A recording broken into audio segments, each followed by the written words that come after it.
Hey everyone, my name's Steve, welcome back to another video. Today's video I'm going to go through the Porsche 718 Cayman that I previously owned so that we can then follow on with videos comparing it to the 992. The 718 Cayman that I bought was actually an ex-demonstrator, and at the time it was a very good deal. Fortunately for me, it was just about to come up and it was an exact colour that I wanted. I actually wanted GT Silver, so it was a good car choice. It had black wheels, but that wasn't really a deal breaker for me. So if we take a look at the screen now, then I've already spec'd the car using the web configurator on the Porsche website. Now if you see on the screen there at the moment, they're telling you that you can't order these cars in the manual. It says temporarily only PDK gearbox, which is interesting. I'm not entirely sure why that is, but if we get rid of that, we can see that the car came to off spec just over £52,000. At the end of the video I'll go through all the numbers, I'll tell you exactly what I ended up paying for the car. I only kept the car for 11 months, so I've worked out exactly what it cost me a month, and you can decide for yourself whether you think it was value for money. At the time I actually bought this, I was considering a TTRS, an Audi, and I was also looking at the new BMW M2s. I was looking at the second-hand values of these cars because they were over a year old at the time, and I was seeing a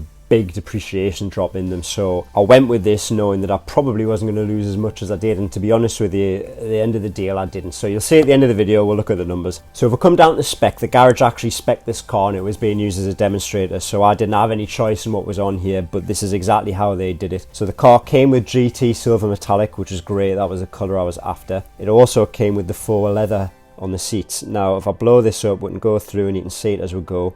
It had the black Carrera S wheels on there and high gloss that were really nice. Difficult to keep clean, but they're a really nice wheel. But we go inside there, you'll see the centres of the seats are leather. Got the standard PDK gearbox on the 992, but it's an option on the Cayman at the minute. Obviously they're not doing the manual. The 20-inch Carrera S wheels painted in high gloss. On the Cayman you don't get the front and rear parking sensors.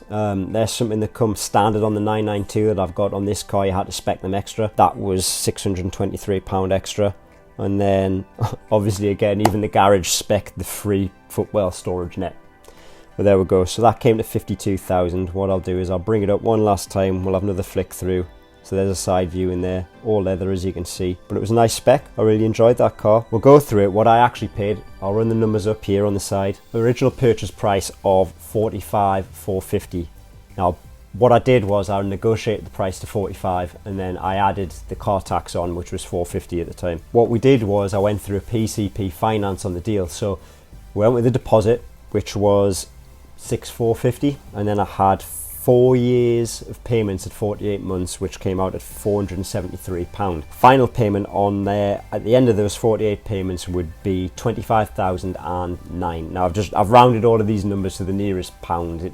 Just make it a bit easier to understand. If we go through what it actually cost me, I kept the car for 11 months. The reason I only kept the car for 11 months was I actually wanted to apply for a mortgage. So after 11 months, my intention was to sell the car and get my deposit back, but I didn't actually. I ended up just buying another car. So we've got the 6,450 deposit, got 6 months of payments at 473.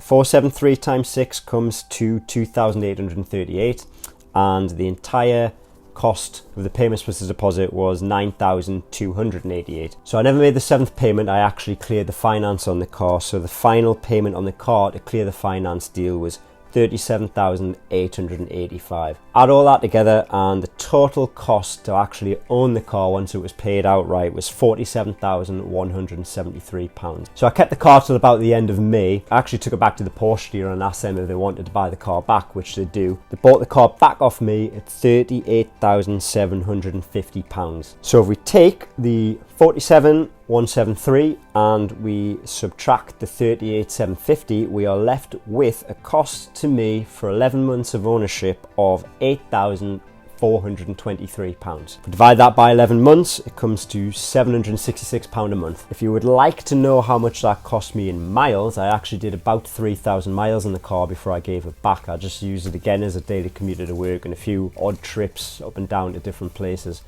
So the actual mileage, £2.81 a mile it cost me to own that car. So I went with this video so that I could use this as an example to compare with the 992. So anybody looking to get into entry-level Porsches at the Cayman end can see the difference between the cars.